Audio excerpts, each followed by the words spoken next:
Hello. What's up, YouTube? Welcome to Here and Now Wrestling. We haven't made a video in forever. 4 weeks!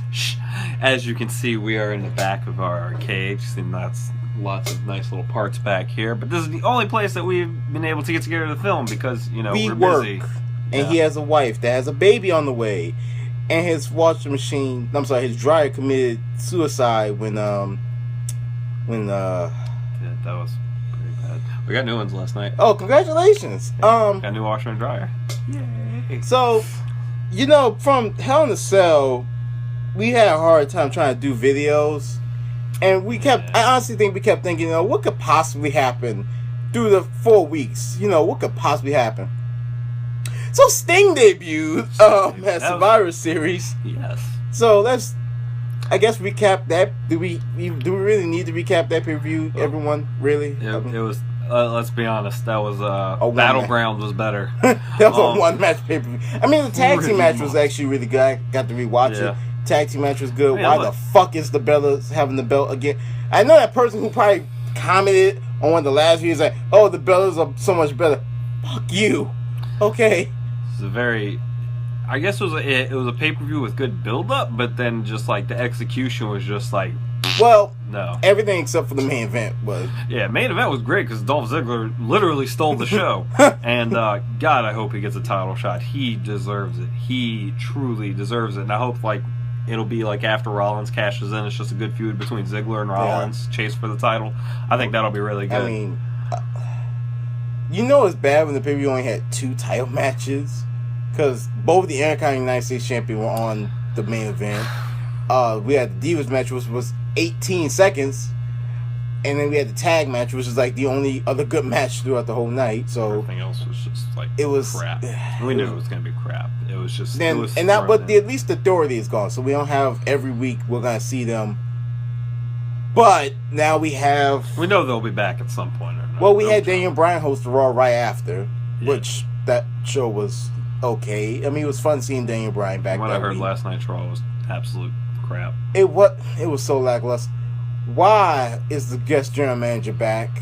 Why are we still doing this? Didn't we reveal Hornswoggle like 3 years ago? Yeah, but it's no longer.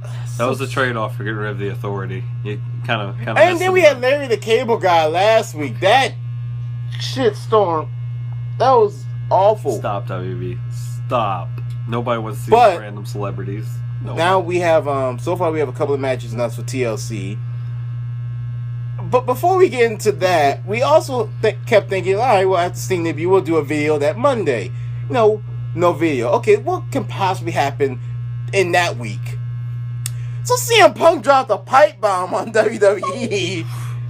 Oh my God. So a lot of stuff. Everything basically we wanted to know. Go watch The Art of Wrestling and you will know. Watch this. It's on YouTube. Like they have a bunch of links. Well, he listened to it. I read it because I prefer reading. I like listening. But by the way, I don't know if I sent you the link. CM Punk now has T-shirts on ProWrestlingTees.com. One of which is like a Dare parody shirt. It says CM Punk, "Welcome to Chicago, motherfucker." I might buy that. I don't know where I'm going to wear that, but I might buy that. It's great to have, but risque to wear. Yeah, I'll have to wear that too in like Chicago. But how do you feel about that? Because I mean, wow. I mean, some things are kind of surprising to hear, but at the same time, it's kind of like I guess what you'd expect from WWE. Because like we've heard like all the shady business from Vince before, and it's just like. But the thing is. I mean, other than Vince, like, "I'll owe you one." It wasn't mainly Vince. It was mainly Triple H. Yeah, I mean, it was a lot of them just going behind his back, like with the doctor. Like he would say, like, "Oh, my doctor said I need time off," where they're recalling his doctor and be like, "Nope, your doctor cleared you." Like, wait a minute, whoa, how much money did you just offer this guy? Like he just told me I need a couple weeks off, and you're telling me I can come back, like. And the whole thing with the staph infection, that could have killed him. That's insane. Like, how are you a doctor and not know? I know what a staph infection is. His wife had it. Yeah, it's pretty deadly if you don't take care of it. And it was great. Did you see the guy with the sign that said... does anyone see my Z-Pass? Yeah. It's like, can someone please check my staph infection? That guy was great. Oh, God. Oh, my God. But I mean, that podcast, dude, So many. And that opened a lot of people's eyes. I mean, it like all like the haters are like, "You're a quieter. You quiet out of WWE." And he's like, "I didn't quiet. I got fired on my wedding day." Yeah. Like that's kind of fucked up to get fired on your wedding day. And then they were trying to argue that he wasn't due his royalties because he walked out, and he's just like, nope, I'm gonna call my lawyer, and that was immediately taken care of. And apparently now Jewish, so he's like, so he's apparently making more money than his royalties would have gave him to begin with. So WWE's just like, oh, let me grab the shotgun and put it at my foot real quick.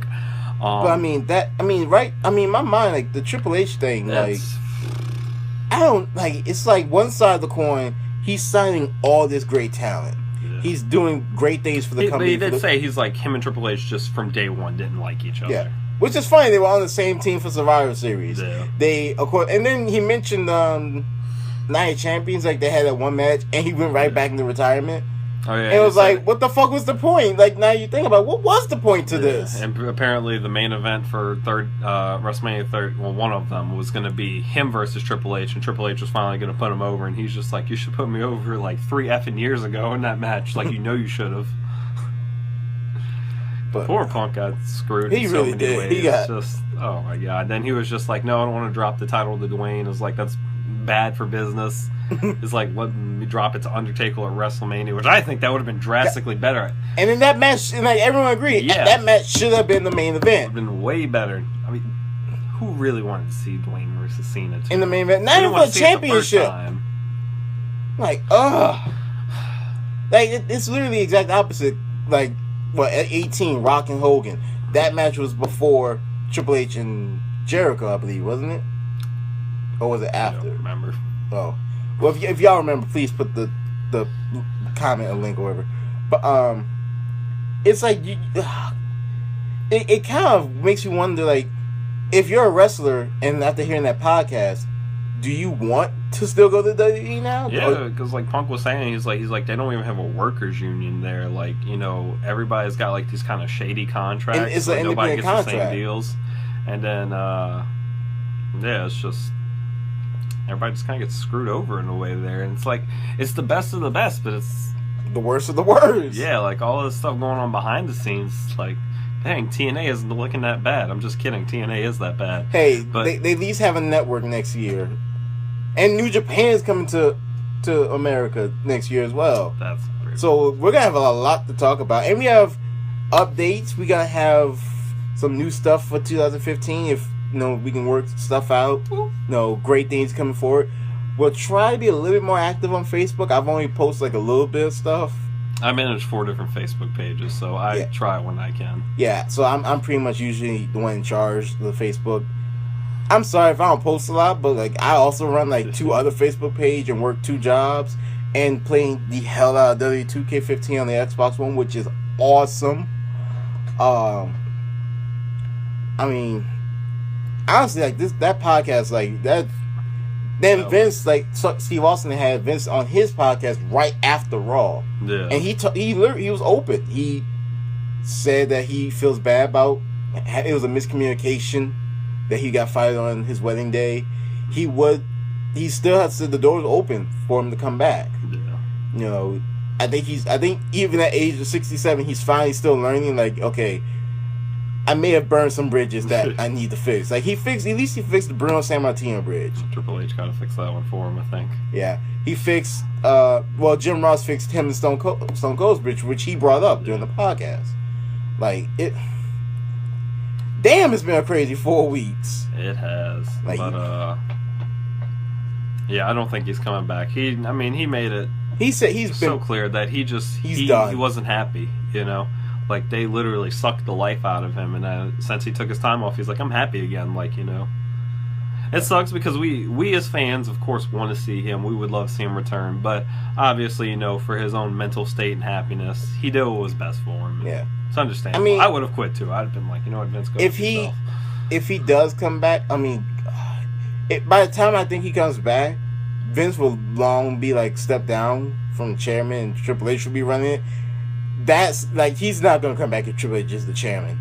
Like he's not coming back if that's gonna happen. I like how in an interview he's just like Triple H's like, all right, I'm leaving. He's like, no, you can stay. No, you can stay. This involves you too. It's like, oh, I'm going off on both of you guys. Like, I mean, you gotta respect someone like that. Will like, oh, you gotta love how he was saying about like how they're like letting people slide the wellness policy, like, you know, taking off certain strikes, making like it didn't count. Oh my god, I heard that. I'm like, people. Randy, and I'm just like, Randy, we kind of knew this already. I mean, like, Randy's it's like, obvious. Randy's had like 15 strikes now. Oh yeah, I mean, it's kind of a given. It's funny how he just called Triple H out, and he's just like, "Didn't you fail wellness? Oh, and in fact, they wanted him to take the piss test, and he was just like, "Are you kidding me? Like, is that a real question? Like, do you want to be punched in the face? Do you right see now? the X's? Do you look at my stomach? Do I look like I do drugs?" Oh man, that was some craziness. But I guess switching topics a little bit over to the Sting debut. So I guess it's looking like they are going to do Sting and Triple H, because that was the second pick if Undertaker wasn't available for the match. I don't know how I feel about that match. I don't know how I feel about it either. Just because Sting, I mean, this would have been great if Sting debuted like a few years ago. But this would have been great if Sting debuted in like 05 or something, 06, when he's still like in his physical peak. He's 55 years old. I mean, no offense, Triple H is in like great physical condition. Not saying Sting isn't, but Triple H still has a few years of youth on him. Look, I love Sting, I really do. But at 55 years old, you can't keep up with someone that's at 45, and at least is still in the ring every now and then. Yeah. Sting, you were in the ring, but let's be honest, you lost a couple of steps. Well, actually, you lost a lot of steps. I mean, we noticed that back in TNA. Like, when he took that time off and came back, and you just see that he was just slower. Like, age catches up with everyone. Don't be Ric Flair. Like, have your small run here in WWE, get it done. Do not be like 60-something years old. And still like bleeding dust at this point. That's red dust. He's bleeding. But speaking of TNA, TNA British Boot Camp has been going on. I don't know if you watch it or not. No. But for those who don't know, British Boot Camp is they take the best talent from Britain, Ireland, the UK, all of it. They try them out in TNA, and the winner moves on to be part of the main roster. The first season winner was Rockstar Spud, which he's doing well, doing great things for himself. You know, he was part of the feud with the ACAs and Dixie Carter, and he was part of all that. And now they're down to the final three. I have a slight beef with that. He didn't watch it because obviously he doesn't care for TNA. I do. Why in the blue fuck did we eliminate two of the best wrestlers in the group? Granted, you kept Rampage Brown, you kept I think Marty Scurll and Katie Lee. Okay, that's okay. But why did we let go of Dave Master and Norm Doir? Like, both of them were over with the crowd. Both of them can easily go against anyone in TNA. I don't understand TNA logic anymore. Like, it doesn't make sense to me anymore. Brian, it's never made sense. Like, ever. I mean, you do smart things. You have a bunch of people, yet you let the good ones go, but keep the ones that. No. The TNA should change their from total nonstop action to total nonstop ass, like, because it's bad. Apparently, I have the shield. Where's the shield? Like, where's the shield? God, this is WrestleMania all over again. I got worried for a second. Sorry about that. Poor team. I mean, New Japan. Ring of Honor Final Battle is coming up soon. I have not been able to watch anything Ring of Honor, so I can't report anything. I'm sorry. All I know is Final Battle is going to be crazy. Fight Without Honor, Jay Briscoe versus Adam Cole. Tommaso Ciampa versus Michael Elgin. Speaking of Tommaso Ciampa and Michael Elgin, I was showing him Battle of Los Angeles this year. That's always some fun stuff to watch. We found a new way to counter out of a vertical suplex, and it is a counter I have never ever heard or thought of before. To grab your opponent's junk while he has you in a suplex and to just start cranking it, like, that's quite brutal. Quite genius. Merciless. I would never want that to happen to me. That sucks. I mean, it's technically not illegal though, because you just can't hit them in the nuts. Nothing about that. But you can grab their squeeze, junk. like, Oh, that's just mean. But seriously though, buy that DVD. Battle of Los Angeles 2014. It was. I'm watching on YouTube. It's awesome. We really were not prepared. Like, I'm not gonna lie. I still made 15 minutes of content. Yeah, we did. We usually do 30 minutes, but I think this ain't gonna be a 30-minute video because we missed like a lot of weeks and news and stuff. Yeah. I mean, really, the CM Punk pipe bomb was like the only big thing, But and Sting debuting. So you know what really matters in all of this? Miz and Miz now are the tag team champions. I'm only happy for Miz Dow, honestly. He knows he's happy for Miz. No, I'm not. If it wasn't for Miz, Mizdow would not exist. So you have to. It's two. But speaking of that, last night on Raw, one of the funniest moments. Miz was on commentary. Mizdow actually won, by the way, a match on Raw with a figure 4 lock. The Usos are the number one contenders for the tag team titles at TLC. I think either Jimmy or Jay came out. I forget that one of the two. The one is married to Naomi. Earlier in the show, Miz gave Naomi a business card to try out for some movies with him. Her husband, Jimmy or Jay, comes out, walks up to him, doesn't say anything, just walks up, smacks him in the face, says, "That's the one. Stay away from my wife," and leaves. And like his brother's like, what was that? He just keeps on walking up the stage and anything they start playing his music, he just dances his way out. Like, what the fuck? Like, it was like, I guess it would kind of make sense if Miz wasn't married. You know, he is married. He's still married to Maurice. I know. That's what I'm saying. Like, that storyline would make sense if he wasn't married. But he is, and everyone knows it. So it's kind of like, okay, that's, like, everyone knows. You tried, I guess, to have a storyline. Tried. I mean, it's obviously they're gonna build off that for the pay-per-view. Which please do a frickin' TLC match for the tag titles, please. They're not. Why we have a chairs match? Ryback versus Kane in a chairs match. Chairs match. It's the most pointless freaking thing. Just put them through a freaking table, something. For the love of God. Please make it interesting. We have a chairs match. We have a ladder match. We have a TLC match with Bray and Dean. What else? We have... Is it too much to ask for tag team TLC matches with multiple people? We're not going to have that. Does anybody remember how successful that was? Yeah, because we had the Hardys, the Dudleys, and we had the Edge of Christian, ENC. We ain't got that no more. It won't be as good, but it'll still be pretty good. No, it won't. I mean, if you slap Goldust and Stardust in that match, you'll have some pretty high points in there. Yeah. The Usos, I think, would do a little bit. Yeah. And, I mean, Miz and Mizdow are just entertaining in general. They'll be entertaining, but they're not going to... It's not going to be as crazy and as chaotic as the match. Because it was still new. I mean, you had, 6, 7, 8 young guns trying to make a name for themselves. Yeah. Now you have not young. You have, like, some middle-aged or some young, I guess-ish. Because, I mean, Jimmy and Jay are, like, 28, 29, something. Damian and Miz are both around 30-something.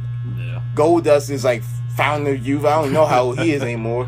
Cody's the only one that's like maybe in his late 20s. Yeah, he's like, I forget, 28 or 29. Yeah, so they're not gonna be able to do much. I mean, age is gonna hurt them the most. I just want to see a TLC match. You will. I know, but I want to see tag team TLC matches. I miss those so very much. But yes, Bray and Dean. Speaking of which, they had a good match at Hell in a Cell. They really did.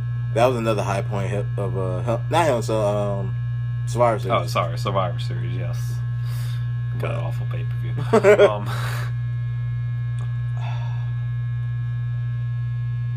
That it? I think so. I mean, I don't. Just so you know, we do Super Smash Brothers tournaments here at our arcade. Coin Up Arcade. Nifty belts. They're quite well. By the way. Oh! Guys, it's Here Now Wrestling. Thanks for watching.